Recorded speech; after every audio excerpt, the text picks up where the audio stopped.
In the story of revolutions, we may like to point to a few big hitters: Russia, China, Spain, Cuba, France. These were all very important events in history, but one very important revolt often goes underlooked by history books. They barely even teach it in schools. It could be described as the first successful working class revolution. I am of course talking about the Paris Commune.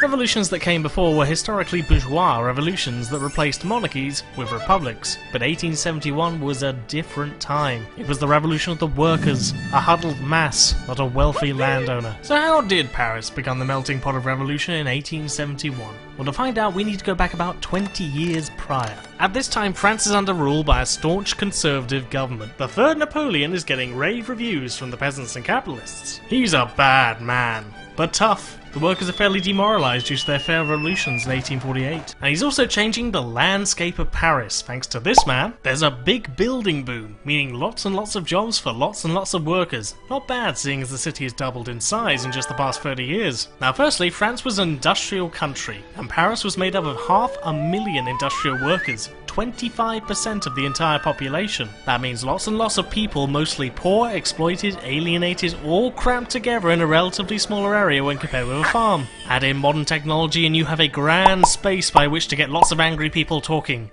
and conspiring. Secondly, they had this thing called the Internationale, which is basically an organisation that helped radical socialists in deciding what they should do, mostly made up at the time by Proudhonists. And a third thing is that Napoleon had to begrudgingly appease the workers because he was becoming increasingly unpopular by the Catholic conservative bourgeoisie as time went on. Turns out invading Italy is not a good thing to do. And so Napoleon grants the workers a few more privileges, but that's a bad thing, because, you know, revolution. So what's a better long-term way of sustaining power? Something that never fails.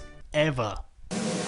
A war! And he declares war on Prussia. Some excuse to do with Spain, I believe. Bad move. The French were dead from the beginning as the Prussians had vastly superior artillery and military powers. The French army had basically lost by the 2nd of September at the Battle of Sedan. Napoleon surrendered, but Paris established the Second Republic. Nope. Built up another army, and they were swiftly defeated. But the workers aren't doing too bad. This comes across as a grand opportunity, and lots of clubs open up with study groups and committees and all that you can think of. Blanquists, Proudhonists, Syndicalists, IWA, they all got really organised here. But uh-oh, the Prussians are coming. As the Prussians encircle Paris, supplies weaken. On the 19th of October, a large group of the National Guard, militia groups trained as reserve soldiers who were slowly becoming radicalised to the workers' cause, march on the centre, the Hôtel de Ville. "We want a new government," they cried, and they were met by a resounding no. And they were like, okay. But then they came back again, and this time with an IWA member, and they were much louder this time. But again, no. But then they came back again, and this time they stormed the hotel, and they got really far, and almost set the groundwork for a new government. But again, no. As the siege wears on, the National Guard frees up its membership, allowing anyone to join and elect their own officers. Not bad, eh? No, it's terrible, it's freezing cold, the people are hungry and the Germans are getting bored. But after months of siege, the government are also kind of getting pretty scared, so eventually they decide to settle a ceasefire with Bismarck and France to cede some territory. But the National Guard, much bigger this time, remains. And they also come back again, but this time there's a lot more fighting and stuff happens. Paris is really pissed off, so now everyone's waiting around for the cradle to blow. The cradle's joints would be unhinged when Bismarck announced that he wanted to come to the centre and do a little victory dance. Chief Executive Adolf Thiers, however, is not amused, and is determined to restore order. So how do you restore order in a city on the brink of revolution? You take away their guns is what you do, but for that you're going to need a huge force of men. 20,000 men. So on March 18, 1871, General Lecomte marched his troops up to Montmartre to secure a selection of cannons that were under guard control, under the cover of darkness. Once they were there, they waited upon some horses to arrive so they could pull them. But Lecomte forgot to bring the harnesses. And by the time daylight had arrived, an angry mob of women had formed. But they didn't engage. I mean, they were outnumbered. Instead, they called upon their fellow Frenchies. Don't defend the state. Come and join the people. Lecomte knew at this point that he was in deep shit and ordered his men to fire upon the crowd. But to his surprise, they said no. 3 times no. And with that, many of the army defect, and the guard arrests Lecomte, and they say yes. And when the government heard about this, they ran like hell to Versailles, bringing whatever army they had left along with them. And well, there's no central government now, so that means the workers are in charge of Paris! Well, not entirely, they have to set up a council on March 26th. So now it's Paris 2! Or more appropriately, the Paris Commune. So just so we're all aware here, the first working class revolution was only started by women, but was also a total fluke. So what's going on in this town? Well, there's three main factions, so to speak. The Blanquists believe they should stand as a dictatorship of a few to stand as a change in and of itself away from republican rule. The Proudhonists, on the other hand, believe that it should stand as a movement towards localized municipalism, with France splitting into different communes. And finally, there's the Jacobins. They're basically hipsters who want the 1793 days back. The elected representatives settled on a few things, but most people didn't care. They were just glad that they could have a society that they could have better freedom over. Now, before we move on, we should probably talk about this guy, Louis Charles de Lescuze. Louis was formerly a man of Republican leanings, having been imprisoned throughout his life for his revolutionary activities against the monarchy, even having a political holiday on Devil's Island. But Napoleon decides, forget about it, and he comes back home. And when he does, he gets interested in the IWA, and eventually ends up supporting it, which again means he has to flee. But when Napo's army fell, he returned and got straight back to work, and when the Commune was erected, he became an honorary delegate. He served many roles whilst in the position, until he landed in the hands of the War Committee, without any experience whatsoever. What were you thinking? So back to Paris. What did this new assembly accomplish? Well, they got rid of the army, job done, replaced it with the guard. Some estates of the rich were readjusted to house the needy and the poor. Religion was considered,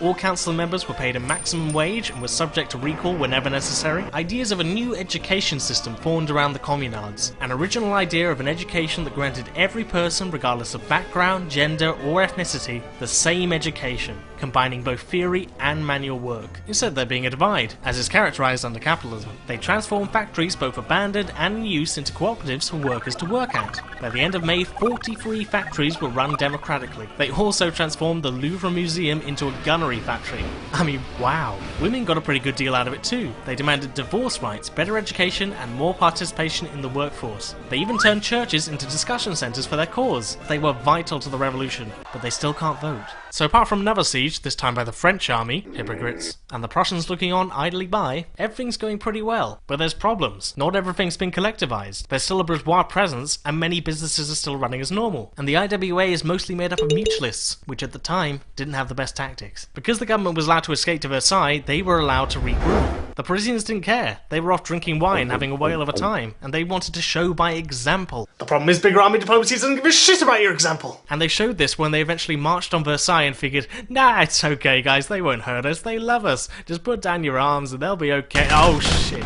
And while we're at it, they kept the central bank rolling. I mean, come on guys, you would have thought that maybe you'd stop the bank loaning money to the outside force while they built up their armies. And Thiers did build up his army, and on May 21st, his newly built up peasant force marched into Paris. And thus we begin Bloody Week. The army, led by McMahon, stormed through an unprotected and loyalist section at Pointe du Jour. The army then steamrolled forward, and by the end of the night they had captured all of the 15th borough. Yeah, I'm not using the French word for it. By the 22nd, the battle for Paris had begun, but the boroughs are fairly distinct. Some bourgeois, some working class, and they don't have complete unity yet. And so de Lecluze, well, he didn't really give the guard many orders. He just sort of said, yeah, you know, do what you want guys, you know, defend your communities, no biggie.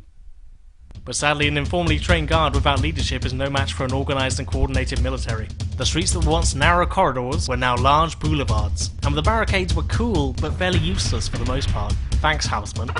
And they seized more ground. On the 23rd, the army battled it out for Montmartre, and they do, successfully this time, with a little bit of help from the Prussians, and the guard retaliates by burning buildings.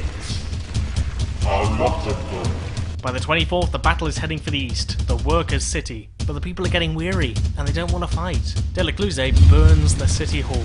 Word reaches the guard that the army have been executing prisoners, and so they get their revenge by executing their own prisoners, including the Archbishop. The 5th day arrives, and the battleground is now turned pretty ugly. After capturing the Concord Palace and moving on to the 3rd borough, vicious street fighting occurs, and the leaders run back to the 11th. De Lecluze, weary and without hope, stands above the barricades. And in the final few days of fighting, the army took the old Bastille. Soon the army had 19 of the boroughs, and with little hope left, the guard made their final stand at the old graveyard.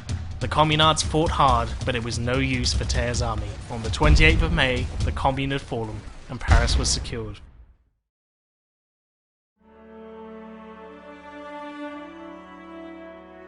Even though the Commune lasted a mere 72 days, much is to be learned from it. It was the first time something like this had ever occurred, and proved to the world that against all odds, a liberated society could be possible, and that the former rulers would stop at nothing to make sure it didn't come to pass. The idea of participatory democracy, whereby people elect their own delegates, not pre-selected by brutes, is one that has permeated all aspects of leftist culture to this day. The tactics and perhaps mistakes that the communards went through heavily influenced important figures from different angles, particularly those of Peter Kropotkin and Vladimir Lenin.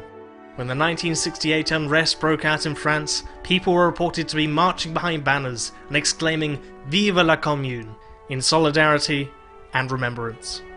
But the Commune also marked a changing point in European socialism. Bakunin and Marx, the two main factionaries of the Internationale, came to hostilities over how the revolution should have gone about, and this, as well as many other factors, led to the split between the anarchists and Marxists of the Internationale, an effect that still permeates to this day. Bismarck himself proclaimed, "Crowned heads, wealth and privilege may well tremble, should ever again the black and red unite." Hey, that's pretty non-sectarian. How about we give that a go, guys? And that, my friends, is the Paris Commune.